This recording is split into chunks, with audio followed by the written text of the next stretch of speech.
you can overcome anything. Anything, right? Everything that you struggle with is an opportunity for you to transform it into something of value. I could get out there and work and I could impress people, and no one ever saw the torture that was going on inside. It's essentially learning about yourself, exploring and understanding why you exist and what your purpose is in this world.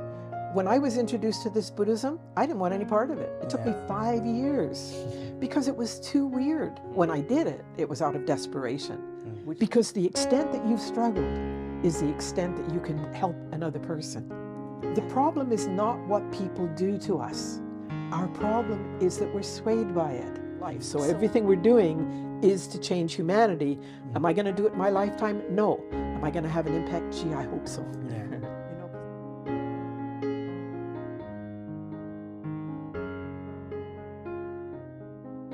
Ladies and gentlemen, welcome back to Tool for Rise podcast, aka the #1 podcast in Winnipeg, where we document the rise and stardom of Winnipeg's talent and personalities.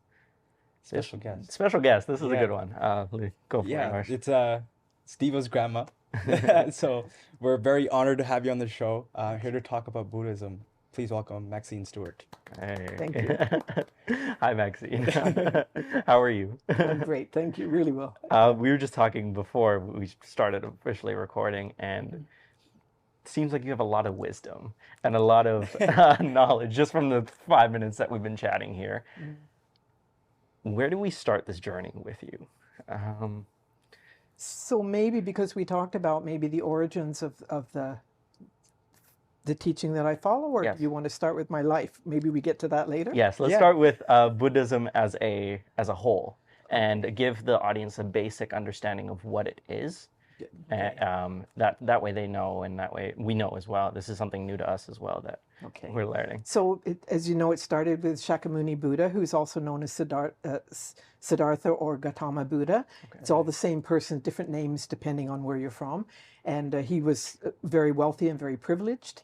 And he lived in a place where he didn't know about suffering. And then one day he saw somebody lying outside the gate that was ill or dying. I couldn't say which it was. And it made him realize that he wanted to explore more. So he gave up all of the best that he had in order to find value in his life, to find out what life was about. So, but to make it brief, is that he taught, there's a word called sutras, and those are teachings in Buddhism.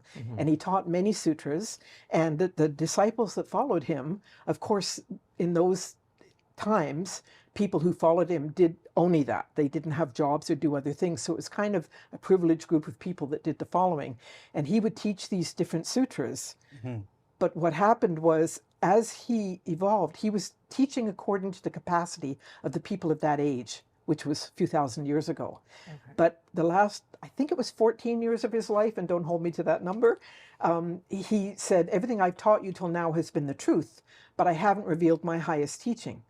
So he taught the Lotus Sutra, which is what I follow, in the last few years.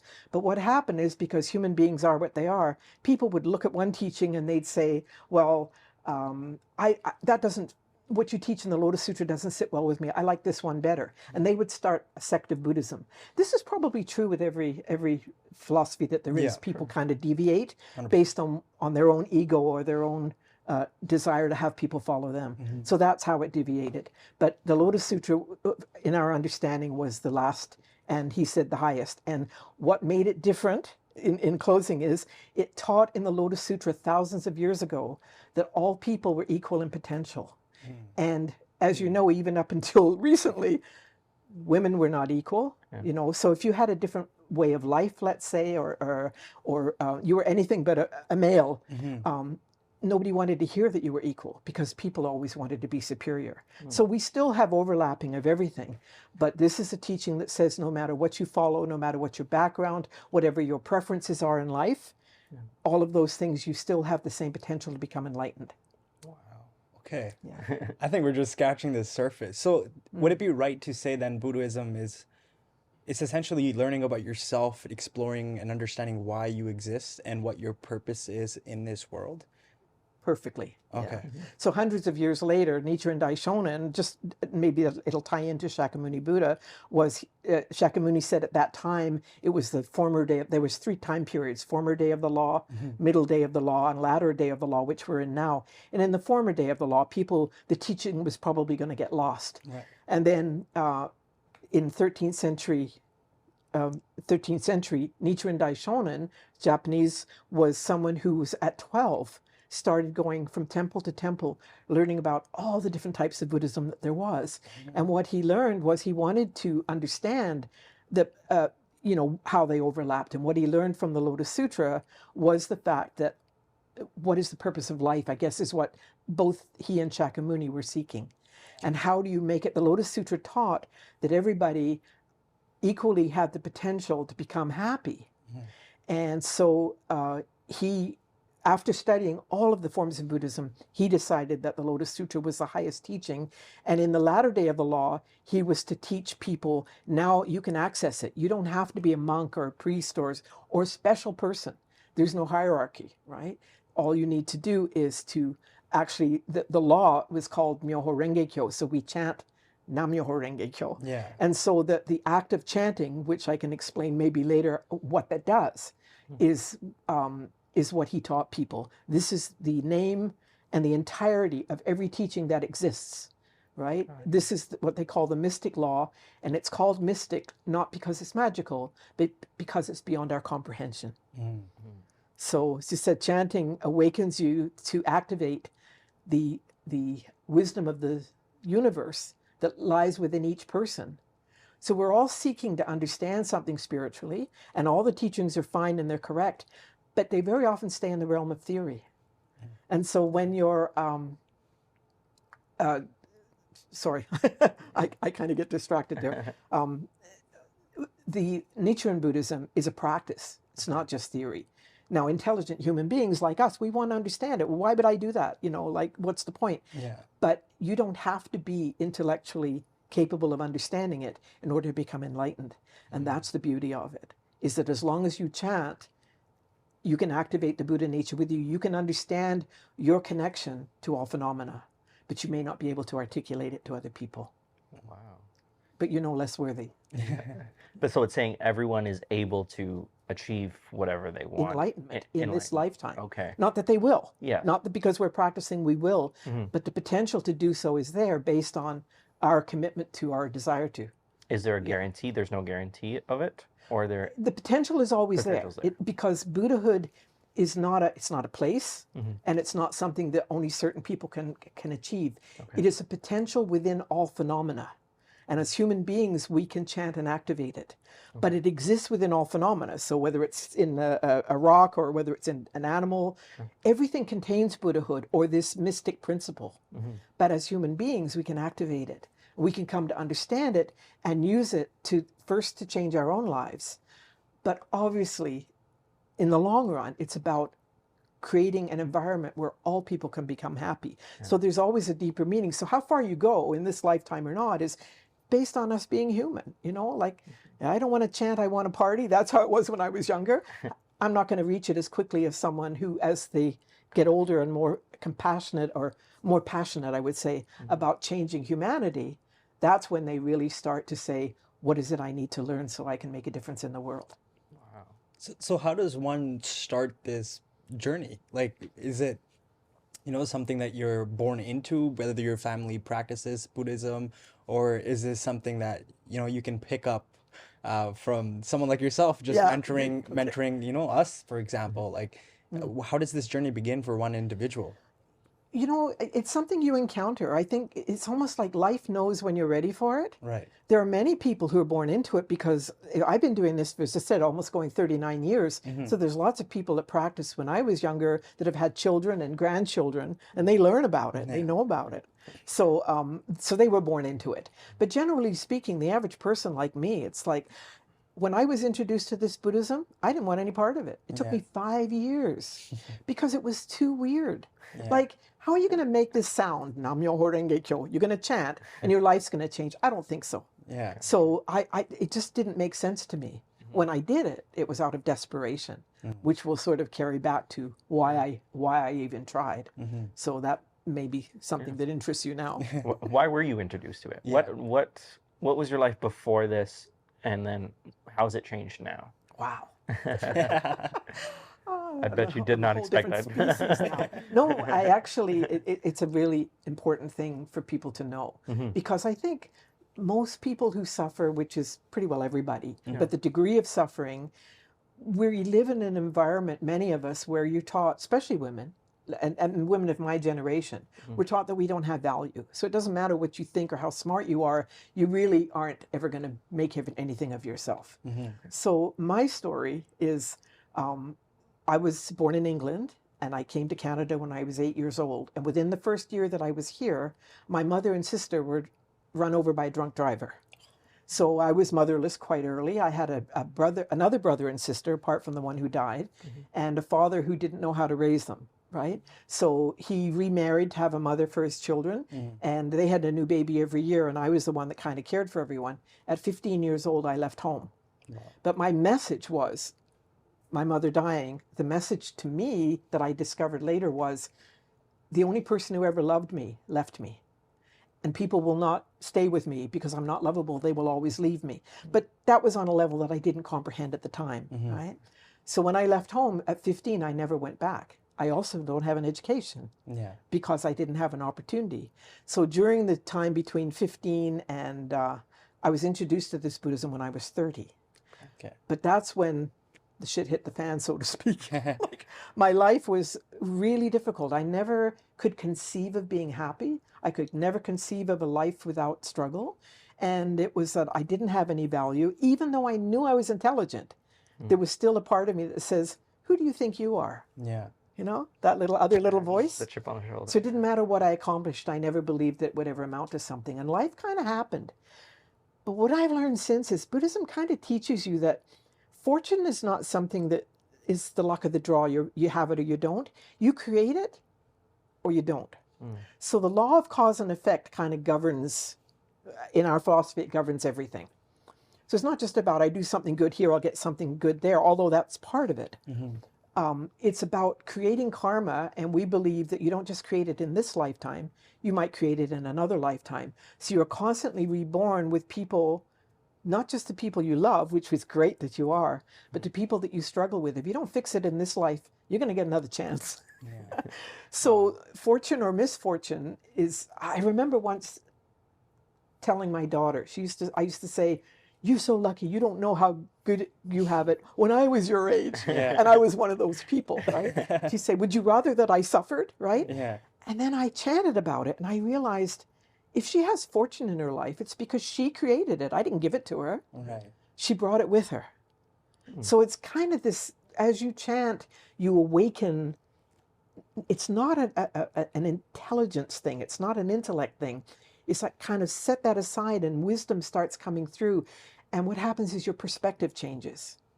So to go back, what you said was that I also, in our family, there's deep depression, mental illness, all the things that most families have. We had it big time. And therefore, but for the grace of go I, right, is how I speak about it. But I was so unhappy and so depressed that I did consider suicide. At that time, I was also a mother of a child, right? And I was desperate because I wanted someone to take care of her so that I didn't have to stay alive. I was that low. Depression was my major life condition, right? But I could perform. I could get out there and work, and I could impress people, and no one ever saw the torture that was going on inside. And I think that's true of so many people that we think they're not struggling, they're fine, but everybody's struggling in some way. And one is not greater than the other. It's relative to you. If you have a problem, your problem's as great to you as somebody else's who seems like mine's bigger than yours. Right?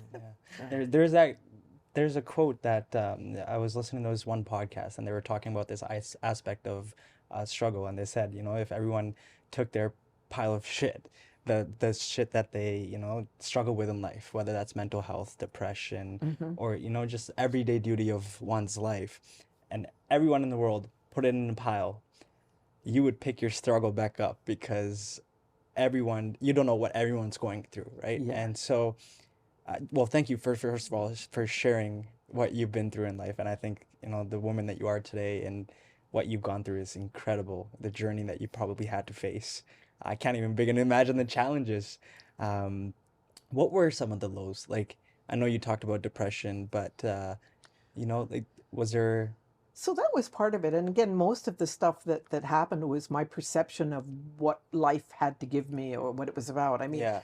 some of the things I did, like I was really, I had more fortune than I ever knew when I look back. I was always protected. Like Right. if I was out partying and I got picked up by a bunch of guys and they put a Mickey in my drink and I was going to get gang raped, somehow I had the strength within me to fight back and say, my father's a policeman and he's going to know where I am and scare them off. I Yeah. always had this incredible ability to protect myself from the worst situation and learn from it. So I was lucky that way, but everybody isn't. And I have a sister who was exposed to similar situations as I was, and she somehow always succumbed to them. So what's the difference between us? You know, the difference is your fortune or not, Right.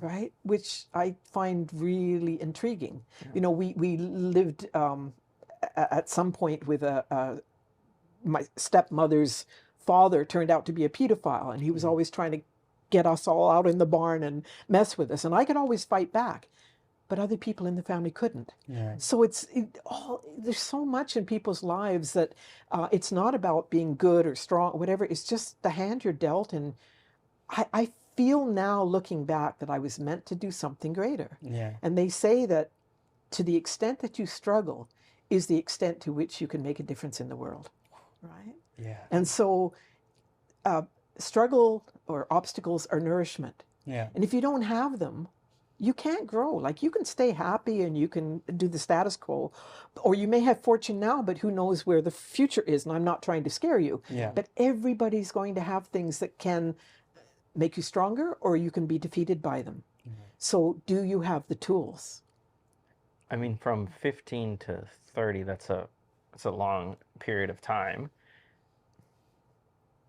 What was your mindset then? Like you have the mindset now, that was the card that was held. Those are the cards that were dealt to me. This was, those struggles made me who I am today. But at the time, were those the thoughts that were going through your head? Yeah, I guess it was survival all the time. Yeah. Right. Like, and you go between not liking yourself, not feeling you're worthy, and wanting to be happy, and so you'll do anything. Like, I mean, there's nothing wrong with it. I was lucky that I never became a drug addict, but other people might have. Right. Right. For me, I succumbed to other things, but everybody's got something. But everyone kind of has their own thing that they're going to be experience. I think I'm missing the question somehow when I get yakking. No, I just wonder if you had the similar sort of mindset now that you had maybe years ago. I'm so much stronger now. That Yeah. now it's like I embrace. Like I can have a problem now, and the problem it can be so huge. Like I still get depressed, but it lasts a matter of minutes or hours or whatever, because then I stop and say to myself, wait a minute, there you go. Yeah. The karma's coming up again. It doesn't disappear, but you have to change it differently. Why are you giving into it and being the victim? And then I can immediately go and chant, and my perspective shifts, and I go laughing, see, you did it again. You knew that you didn't have to go there. Yeah. So I did not know that I would be the person that I am today, but it was more or less survival all the time.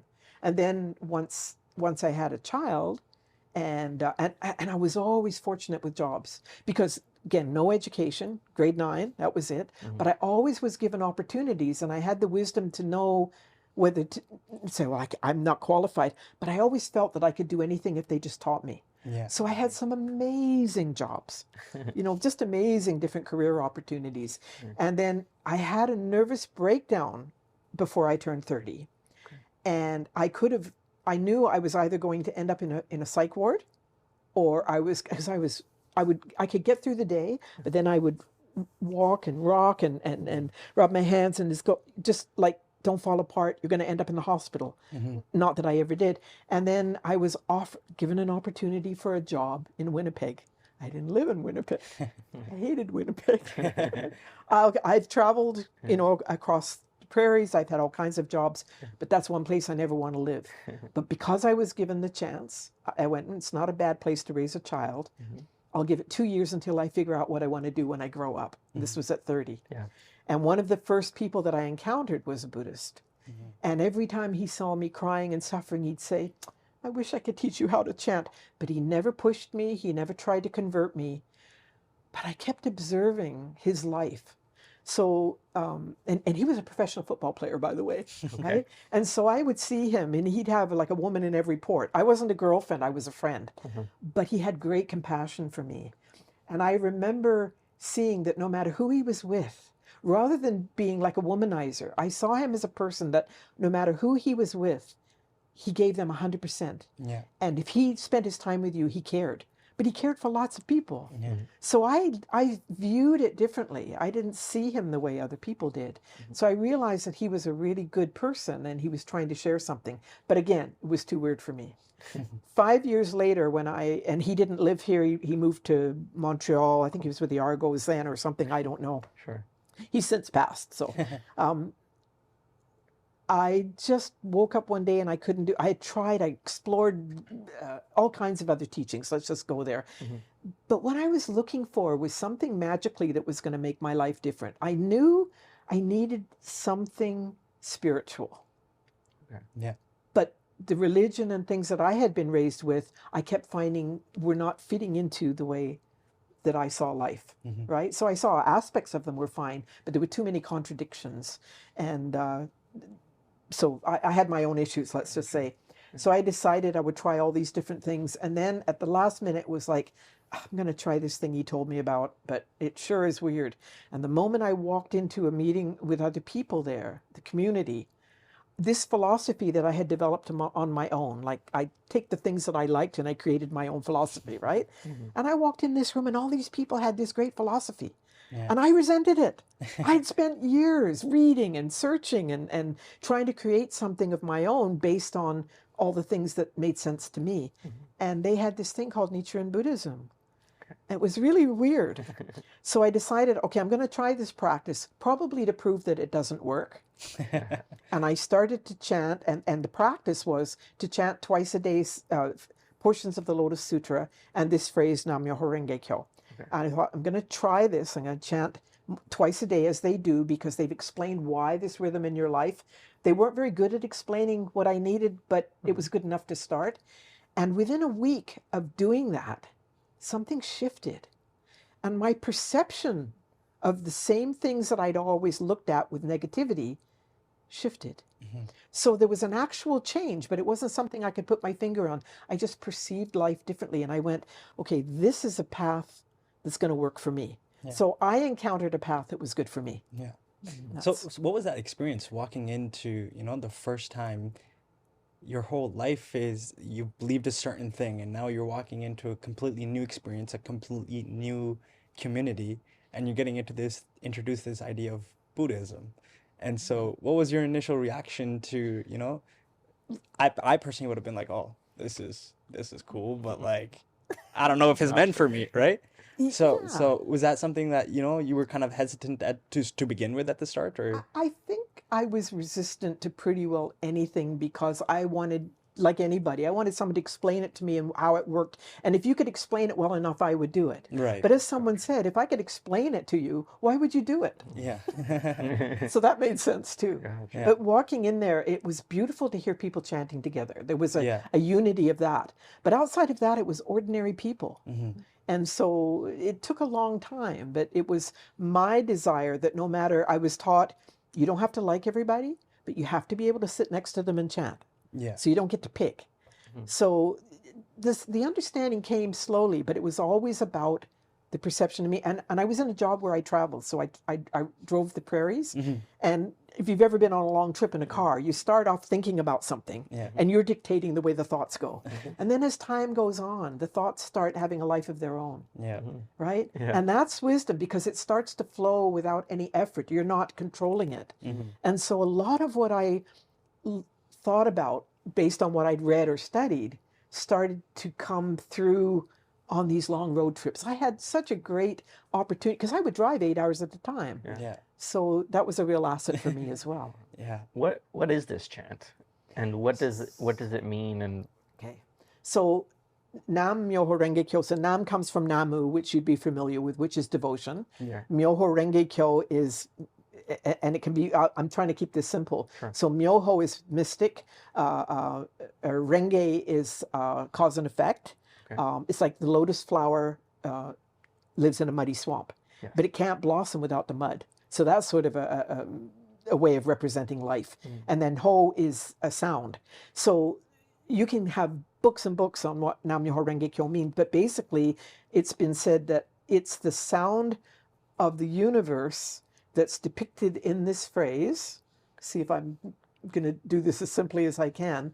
And all teachings are contained within it. Okay. But it's more about it being a vibration than anything. So there's so much more. I could never tell you what it means other than that, you know, these are what the phrases say.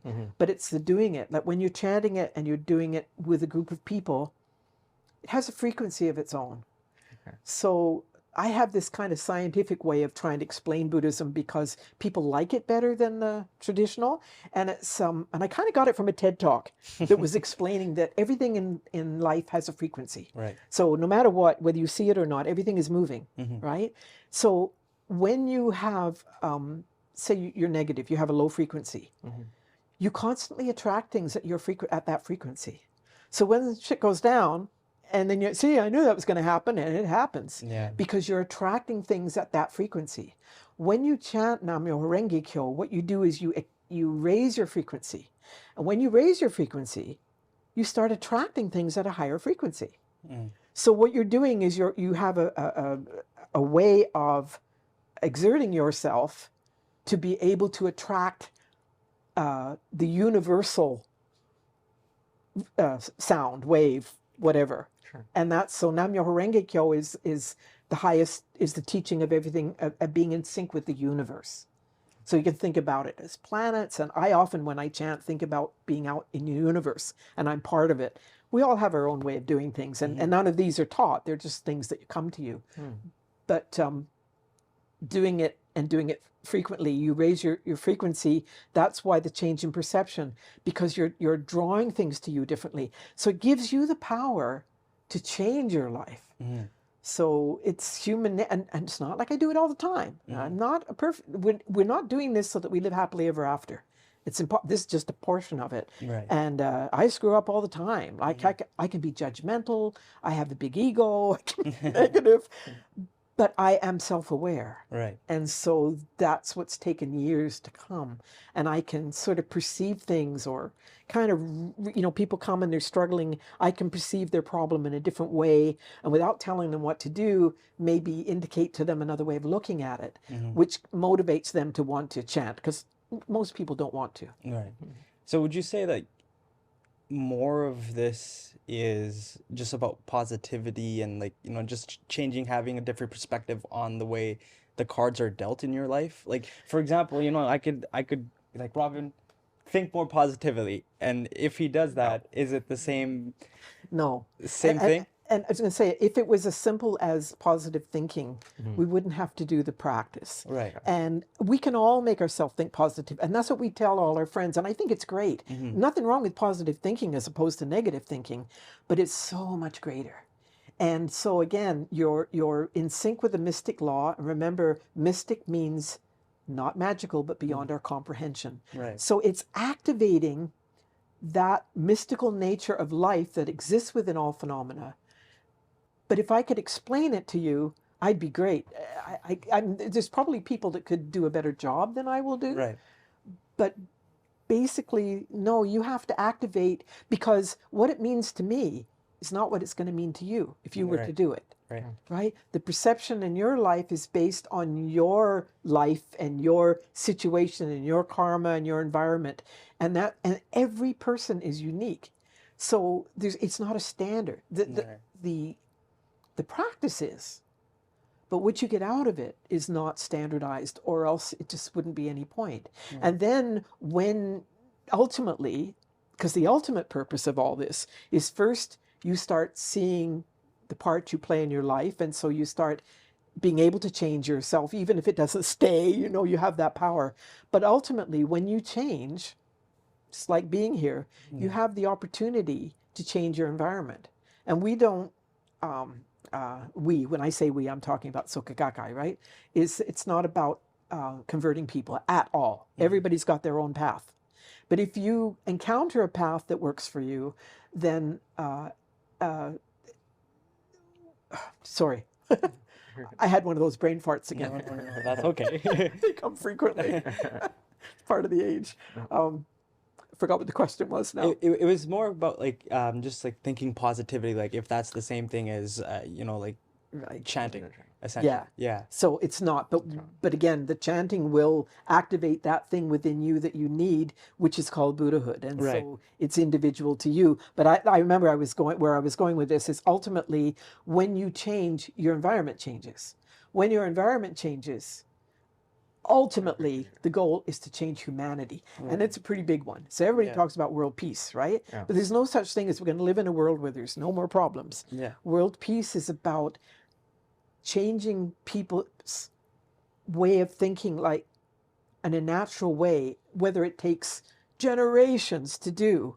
The only thing that we can control or impact the world is the moment that you're in, right? Yeah. So we don't know how long it's going to take, but it's like you can't go out there and change the world and go home and beat your wife, as they say, right? It doesn't work like that. But you influence your environment. Yeah. So within every person, there's darkness and there's light, right? Yeah. And so the more light you activate, the more you reduce the darkness. You're right. And so what's going on in the world is a combination of the lowest traits of humanity that are becoming greater. Mm-hmm. So we need more people who activate the higher enlightened state of life, so that in time it will start having a big enough impact. So world peace to us is a time when more people will practice humanistic philosophies that will respect the nature of life. So everything we're doing is to change humanity. Am I going to do it in my lifetime? No. Am I going to have an impact? Gee, I hope so. Yeah. Because now I have purpose. Right. I come from a more science background, like I have a science degree, and so getting to understand this is a little difficult for me, and this might be naive of me, but when you say you're chanting and it brings something out of you to focus on, like the positive side of the world and change your environment, is it just not you focusing on those things? Actually, I don't focus on them. Okay. Yeah. And some people do. Like, it depends on what the situation is. But I think that when people keep coming to me and saying, what should I be chanting about? Yeah. And that's what you're asking. Yeah. And I always say, it doesn't matter. Your life knows what it needs. Gotcha. And what you need is different from me. So the act of chanting is changing that wavelength so that what comes through is what you need. Gotcha. And only your life knows what it needs. Okay. And so I think back to, like, there's a part in our brain where if you think a certain way, or if you're looking for a certain thing, you only see that kind of thing. And a great example is like, I think it's called the reticular activating center. If you're driving on the highway and you're saying, I'm going to look for red cars, all you're going to see is red cars. Versus, because you're specifically looking for that. But there's different colored cars on the road. There's as many red cars as there were on the road yesterday as there probably is today. But now that you've changed your thinking of, I'm going to focus on how many red cars there are, all of a sudden there's so many more red cars. Right. Is that a similar way of thinking in terms of this? Okay, I want to enlighten myself. I want to be in a different part of the world, or a different mindset. I'm just going to use the chant and I'm going to think that way. And my life is going to do that. But everything else, but the negativity is still there. Everything else is still there. But you're just focusing on something different. No, it's something different. So I'd like to say that you're right. I really would. But then it comes down to, if we could explain exactly what's happening, we wouldn't need to do it. Yeah. And that's the thing, is it's different from every person. So I think what you're saying is everything that exists is true, right? And that is true. I mean, it's proven that it's true. But when you chant, then maybe you will shift the way you think. Yeah. But is it about the actual thought? Because we tell people, chant, and what your life needs, you'll get it. So it's like the idea of someone, well, I'll give an example for me when I was young and naive. I chanted to have this particular guy love me because I loved him, right? And you chant and you chant and chant. Well, what happens is you exclude the possibility that he's the wrong guy, right? Yeah. Or that he's available, or all those things, because you've decided what the answer is. So thinking the way you do is creating the answer. When you open your life and you just chant, then all the things, the conditions that you need start happening. And many times they're negative things. And you go, oh my God, I was chanting for something good. Now all these obstacles, I got sick, my boyfriend dumped, whatever, you know. Yeah. You wouldn't be thinking that way, but, you know, all of these things are going on. And so you know, yeah, you can do it that way. Sure. But when you just chant with the desire to be happy, or to be able to know what you need to learn from your problem, then you understand why those obstacles came up. And most of the time they come up because there's something in life, I don't know what it would be called, but when you were trying to better your life, I'm sure you did that when you're starting your business or whatever, Yeah. obstacles will always come up. Because life has a way of trying to prevent you to see how serious you are about it. Right. So will most people get obstacles and say, well, it wasn't meant to be, right? There's that defeatist attitude. Yeah. With a Buddhist, we hope that they will say, oh my God, I'm having an obstacle. I'm on the right path. Yeah. You're not getting me. Yeah. I just got to get through this obstacle. So that kind of starts to happen naturally, or maybe someone has to coach you. But I can do that with people to say, wait a minute, this is good. Yeah. It's because you're on the right path. Don't let it kick your ass. You're going to be fine. So it's more about surrenderance, right? Surrendering to Your this purpose. purpose. I was gonna say a higher power, but you know, when you say higher power, a lot of people can take it in their own unique perspectives. Yeah. People will take higher power as an external deity, Right. which is fine if that's what you believe in, right? Right. But I can only share in our philosophy that the higher power is the mystic law, and it exists within all phenomena. Right. It is not an external thing. So we're not denying the presence of God. It's just that the perception, that's what happened to me on the highway. I'm driving along and saying, wait a minute, if I start thinking like this, I'm going to burn in hell, Yeah. you know, because God's going to punish me. And then the thoughts started, and as the time went on, and I started to take God from outside, put God inside, and then the way I viewed that just gradually evolved. So it's not about denying, it's evolution of your thinking. And there's nothing wrong because everybody's in a different place on their path. But where I am right now is you're right. If you say higher power, like you go to AA, it's about higher power. But they all believe that magically something external is controlling it. Whereas with this Buddhism, it teaches you that the higher power is within you and that you can control it. That you have the power over it. Yeah. So it's not about denial in any way, just evolution, perception, and that has to happen. And people come to our, you know, if I have to, my first meeting, I remember saying, if anybody tells me there's no God, I'm out of here. I remember thinking that, Yeah. right? And now it's like, wow, that was like 39 years ago, because I was given the respect to evolve in my own way in my own time. It's not that there weren't people who did that. We don't believe in God. And I went, don't go telling people that, because you'll never give them a chance to know their own power. Right. So I could do that later. But at the time, the correct way was to let me get to where I needed to be in my own understanding. And I am not certainly saying anybody else needs to think like I do, because if that's a fear, it shouldn't be. You're going to evolve in what's right for you. And if your perception, all teachings, if they're working for you, fine. If you chant and it's not working for you, don't do it. Yeah. Yeah. It provides hope, right? Oh, hope is big. Yes. And that's the way sort of like I would operate in my life. I'm very so much the actions I take are the results that I get. But having some days I'm just like, there's something leading me down this path, or there's a reason why I'm doing this. Yes. And there's no way to quantify any of that. But still in my mind, I'm like, But you want to. everything's going a little too right now. Everything's going a little too good for me, or everything's not going so well. But that's the reasons. There's reasons why that's happening. Yes. I listened to one of the things that you did in the introduction, and you were all having a discussion. And part of that was that one of the mothers had said, or grandmother, I don't know who, that there's meaning in everything. I don't know how they put it. And I went, oh, that's so Buddhist. Right? And so that's what I tell people. You cannot see when you're in something why you have to struggle. Yeah. But inevitably, that is going to be the means of your growth when you figure it out. So I now can chant and say to myself, because that's, I'm chanting to an external scroll, but it's really an external focus for what's already inside of me. I'm not focusing on something outside. And my prayer is, what is it I need to learn from this so that I don't have to suffer anymore? And that is my predominant prayer. So then if suffering, this is a topic that we touched on a lot in this episode. Inevitably, it's gonna happen no matter a doubt, right? Whether you're chanting, suffering is gonna come, and that's a way of testing you, as you said.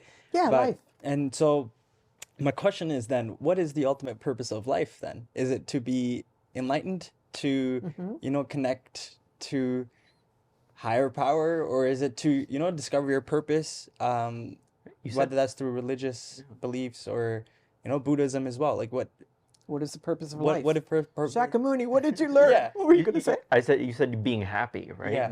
That's part of it. And then what is happiness? And Yeah. Because it's subjective, right? Yeah. Subjective, But yeah. happiness is not being swayed by the things that other people suffer from.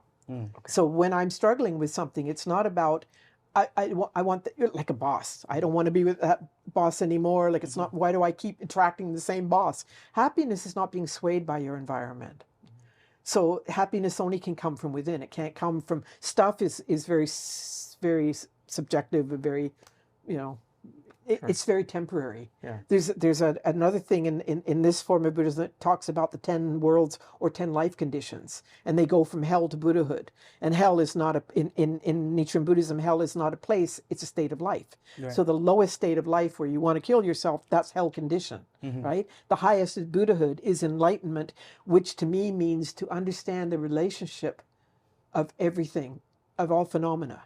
And I think you can have moments of enlightenment, but I think actual enlightenment comes at the moment of death. Now, well, that's another thing I never even started. And then I had cancer at one time. So I had to actually face the possibility of death. And I really did. And I came to feel like, wow, everything I've done up until now is so that I don't have fear and I don't have pain. And that happened. But then I was asking myself, like, gee, what happens when we die? So it doesn't matter what we're taught. We all have a fear of the unknown. But for me, it was enlightenment, to understand the relationship of all phenomena. Oh my God, that's going to be fabulous. To get in that moment how everything in the universe is connected. But you can't explain that. It was just a feeling that I had that it was going to be beautiful. Even if you regretted moments in your life before?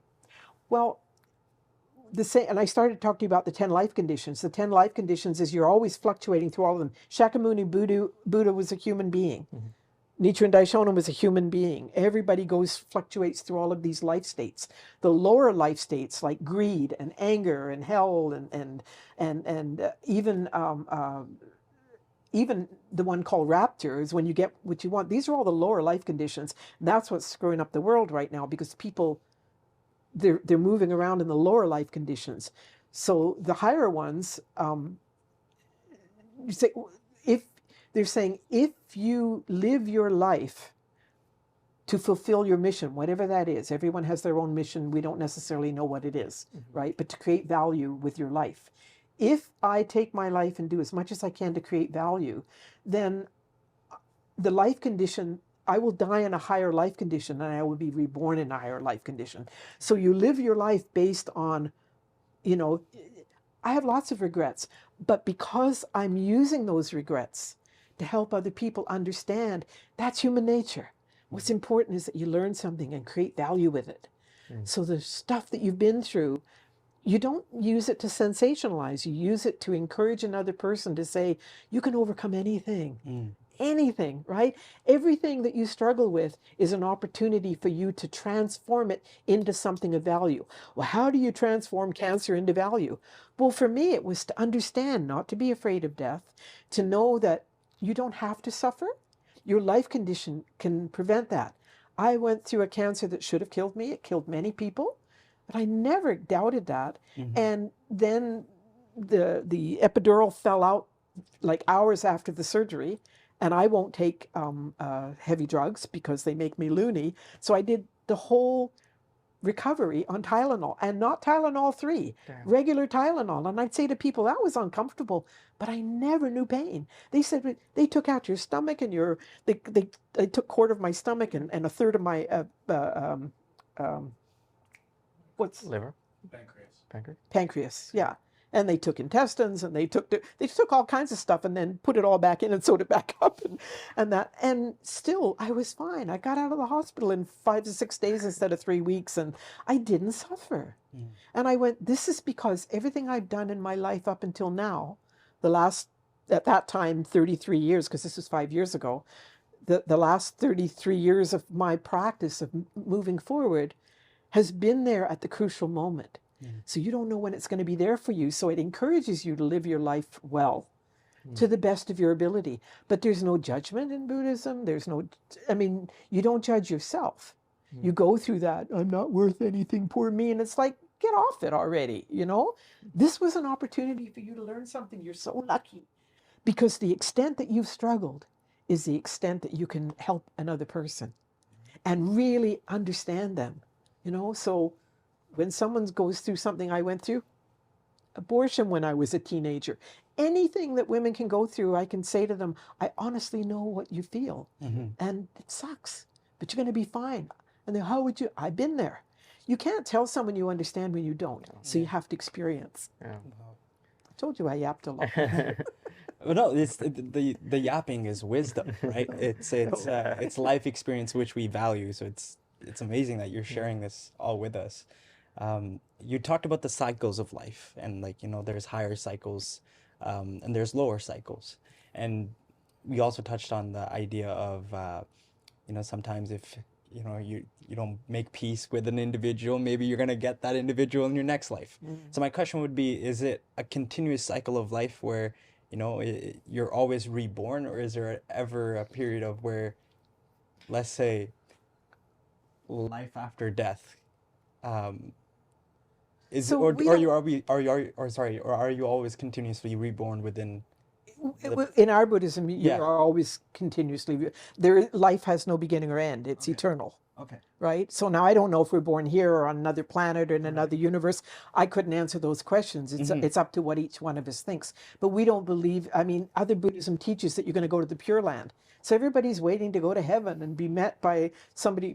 And we still say things like our mentor just died November 15th, just recently. And people say he's on Eagle Peak, and, you know, when we die, we're going to meet him. We say nice things because we know that we're eternally connected. Right. But the words don't have the same meaning as they do to someone else that's going to die and go to heaven and meet you and live happily ever after. And nobody ever believes they're going to go to hell. Right? Well, a lot of people do, but... but they think not. So so we believe, you know, I like the belief that life is eternal and that you don't have to recall it. But all you know is you create karma in every life.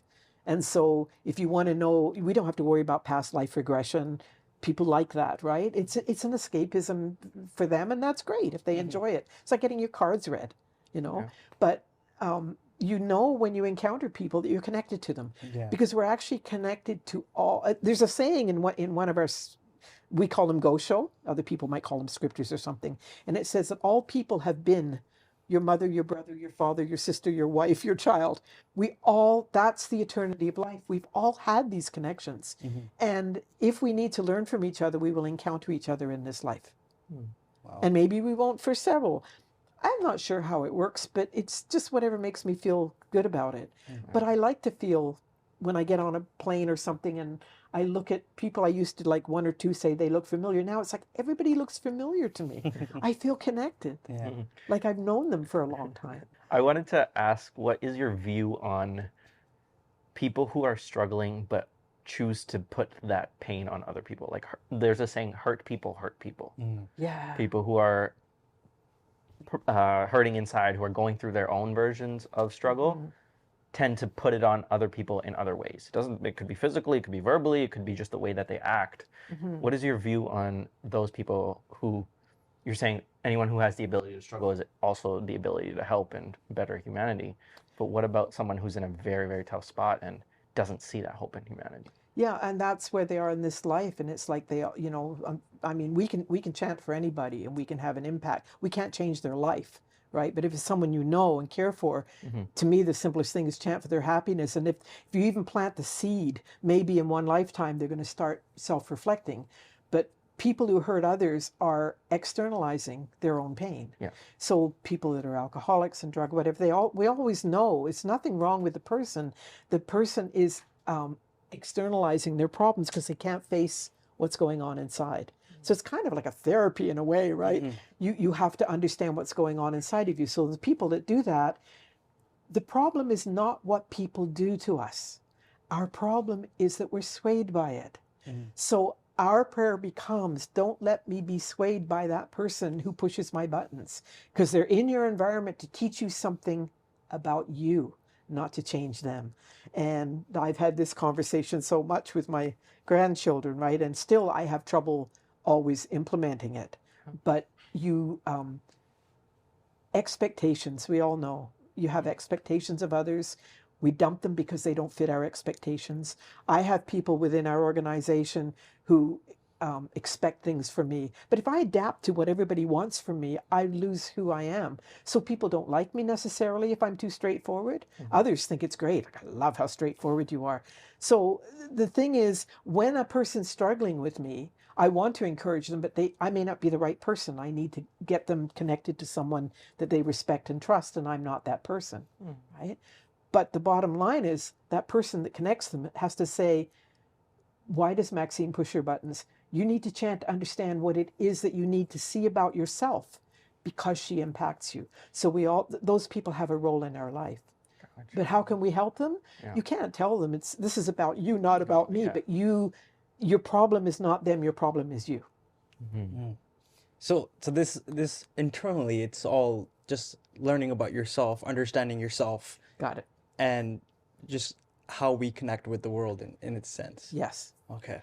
So it's self-understanding, self-awareness. Right. Taking responsibility for your life, even if you don't understand it, you've created it, right? And yeah, absolutely. And knowing that every person that exists has a mission. And so someone says, well, I don't know what my mission is. What's my mission? Yeah. Your mission is to change your karma. Okay. And the karma is the cycles and patterns, whether it's in your life or usually it's generational. So if you're not seeing it clearly, look at your ancestors or your families. So it's up to us that when we change, through virtue of connection, I was told, I traveled to Japan 5 times seeking answers. I found out every time I went that I didn't need to go there to seek them. The preparation I did to go and my desire to learn from someone else actually manifest in my life, and I didn't actually have to be there, but it was the effort. So deviated there a little bit. But what other places have you been to, and what are some of the cool people or stories that you've encountered because of this? Most of my traveling, of course, has been within Canada. And so I encounter all kinds of people. Japan has been big for me because that's where the organization started. And so we would go there. Our mentor was there, and so I'd always go in there seeking deeper understanding. It's not easy to be able to go, so you really make a great effort to go. But what I learned about myself preparing to go is the most important thing. So encountering other people who are in different places doing what I'm doing, people are the same everywhere. I guess that's it. I'm learning now because our organization is so diverse, right? Like there's members of this Buddhism in 192 countries and territories in the world. And now we're getting all kinds of people coming from other countries. And they may practice this Buddhism, but they are also influenced by their cultures. So we practice, the purity of the Buddhism stays the same, but the way we practice changes based on the country we live in. So it's kind of hard because you get people come here that want to teach us how to do it right, how they did it in their country. And no, but this is Canada. So I don't know if I answered that, but. So it's a very practical spirituality in a sense that, you know, it's very adapted to the environment that you're in then, right? Yeah. Okay. And it's a global organization.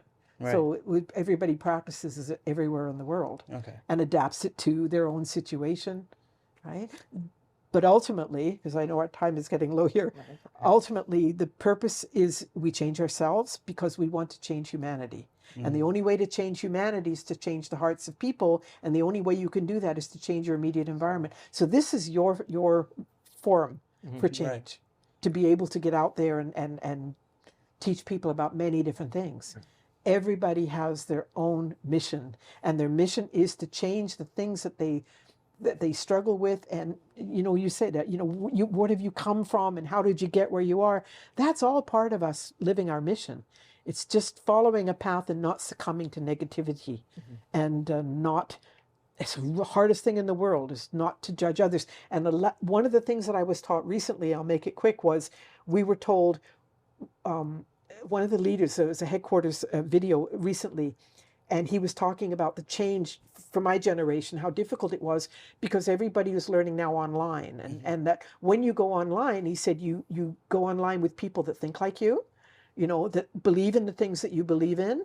And then the algorithms provide things that support what you think. But he said to us, don't get in that trap. The most important thing for Buddhists is to have dialogue with people that don't agree with you, that think differently from you. How else will you ever learn what the world is about? And then, without being argumentative, you say, that's an interesting perspective. They didn't use these words, that's mine.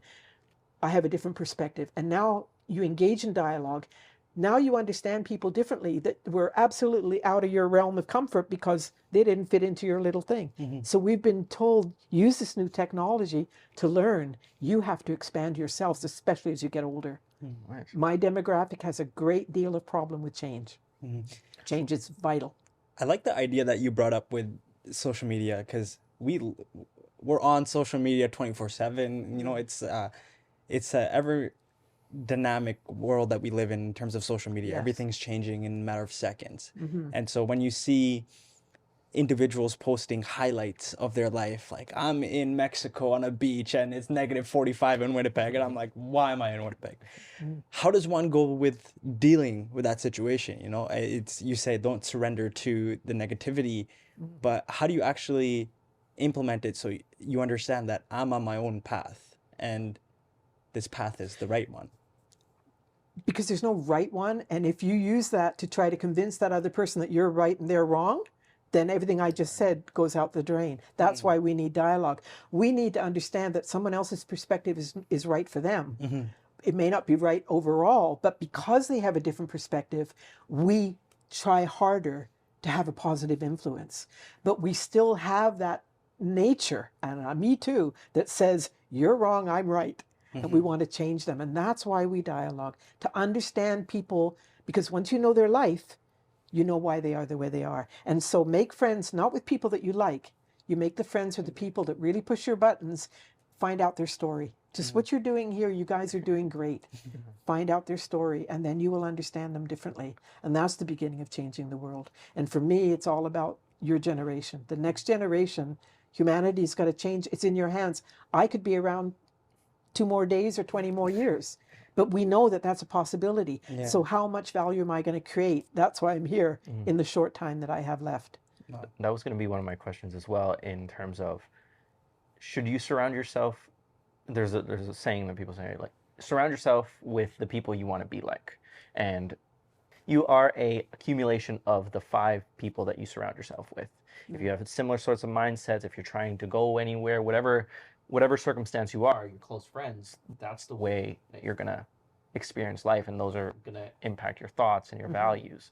But then you're saying to surround yourself with people who have different values and different perspectives. You have to have a balance of both. If you limit yourself to, because we all need community and like-minded people, so that, because when our thoughts stay in our head, they don't make near as much sense as when you say them out loud. So you need community.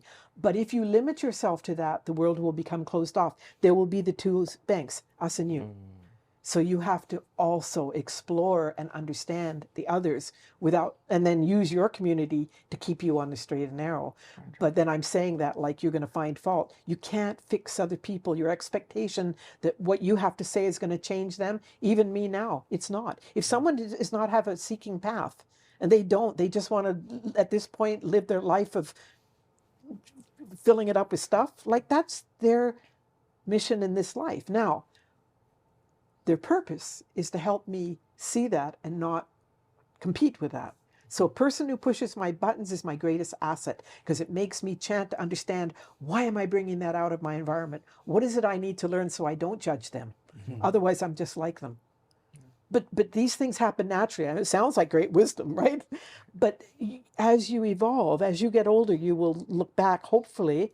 My legacy will be that people will look back and recognize, gee, now I know what she was saying. But you have to get there on your own and make your own mistakes. And then what are your thoughts on, let's say, words of affirmation or the law of attraction in that sense? So like we're passionate individuals, we run a podcast, we run, trying to be entrepreneurial and make good things in our lives. And so many times I'm talking with my mom and I'm like, listen, I'm gonna have this. This is what my life is gonna be like. I'm going to have a wealthy family. I'm gonna have this. I'm gonna have a loving family. This is what I want to do. And my mom's just like, you're just talking.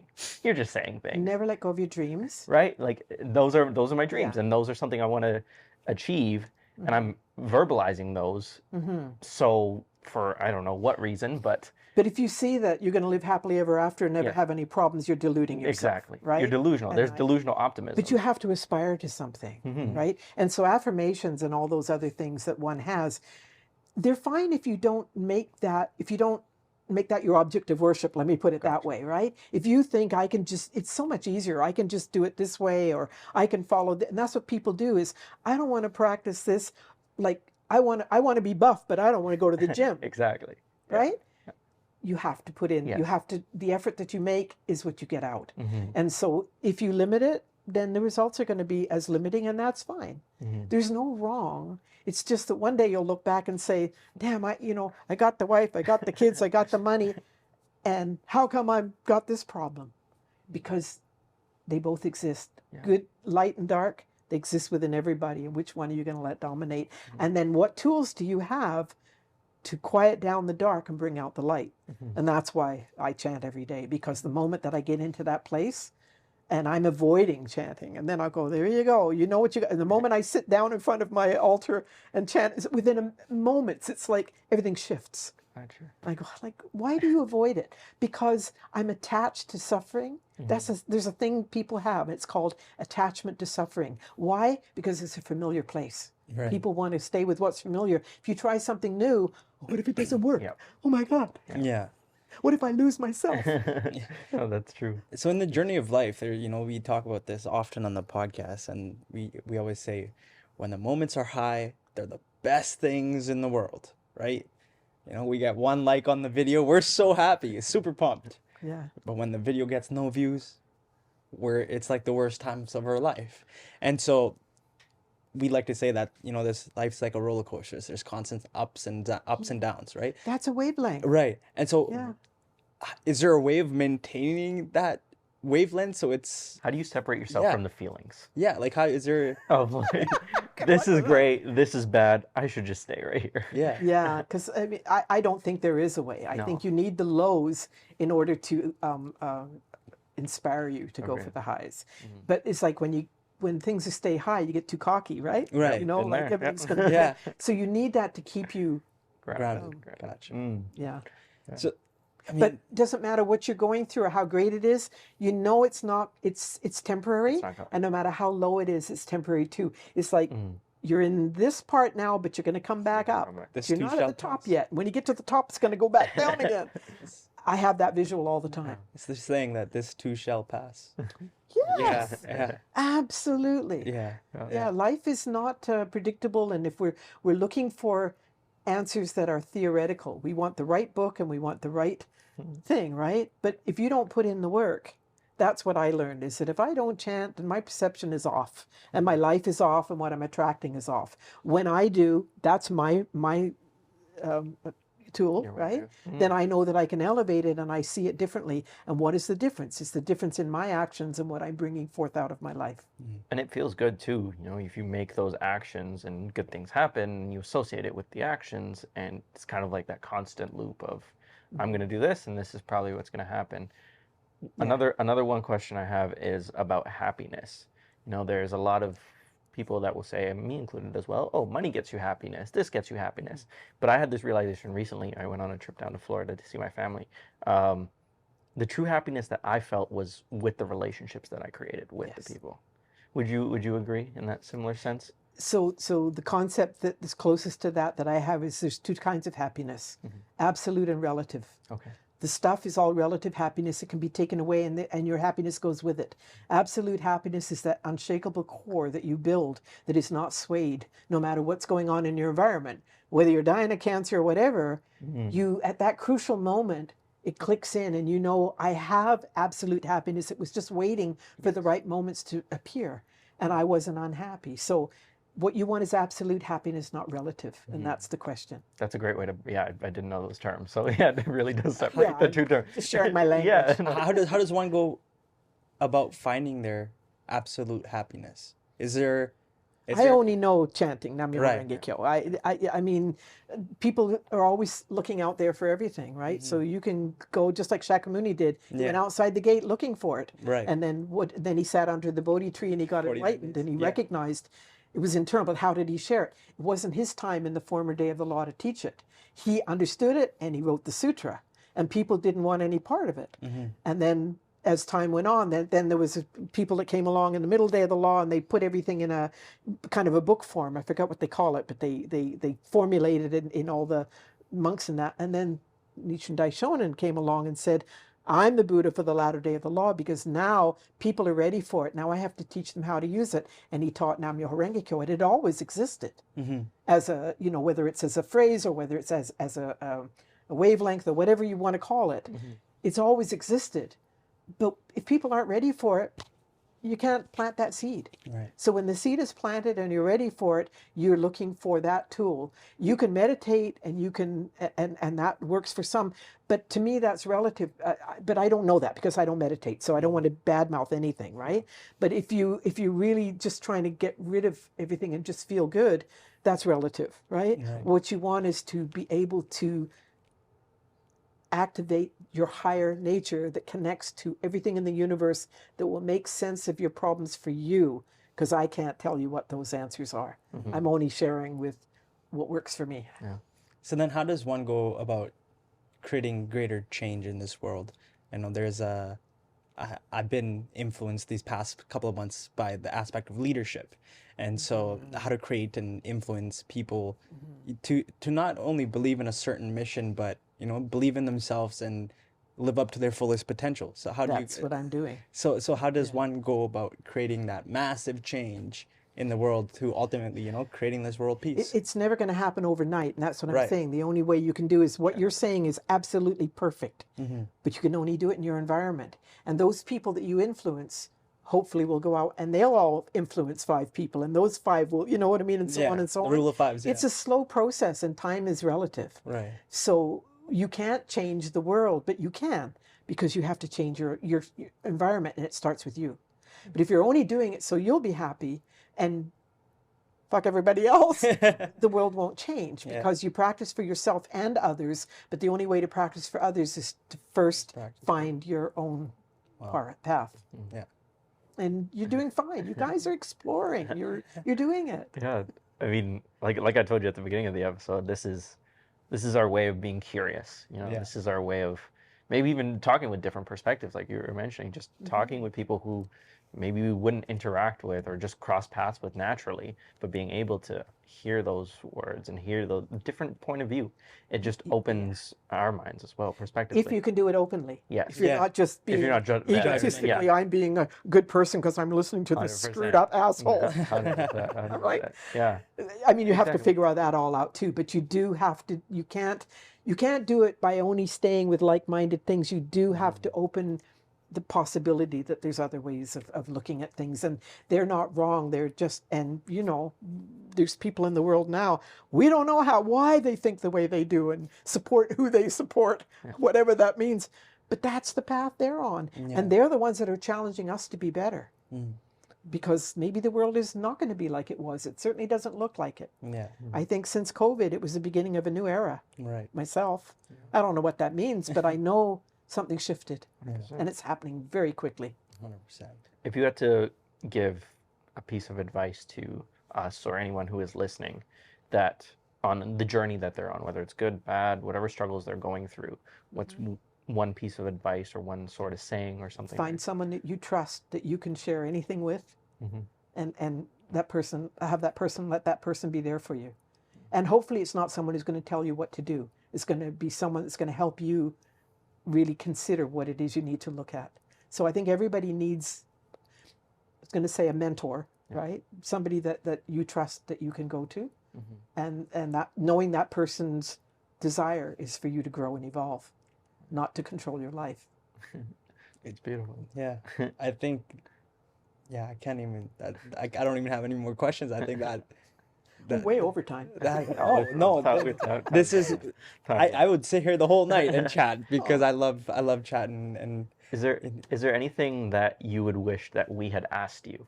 If you Yeah. walked away from here and you're like, man, I wish those boys had asked me about No, this. And I don't think so. I think it just flowed the way it should. okay. I may think of it later, No. but at the moment I don't. Okay. This might be a very overshooting question, but if there was one particular moment or one particular lesson that you take away from the experiences that you've had, what would that lesson be? Whether that's through Buddhism or, just the struggles. Everyone has value. Yeah. And my biggest problem is being judgmental and deciding they're not as good or they're not doing it right or whatever. It's really hard for me to see that even now. I have to really work at it and to stop complaining about what's wrong with other people. Expectation. So it's ultimately everyone is respect-worthy. Everyone has value and we can't always see it. And I hope that I continue to be better at that. Yeah. All right. Thank you. I think this is the perfect way to end off the podcast. Thank you so much, Maxine, for coming on and sharing your wisdom with us. If you've liked the episode, if you liked what you've heard, please hit that subscribe button, like, comment. Until next time, we'll continue to bring amazing content to you. So thank you so much.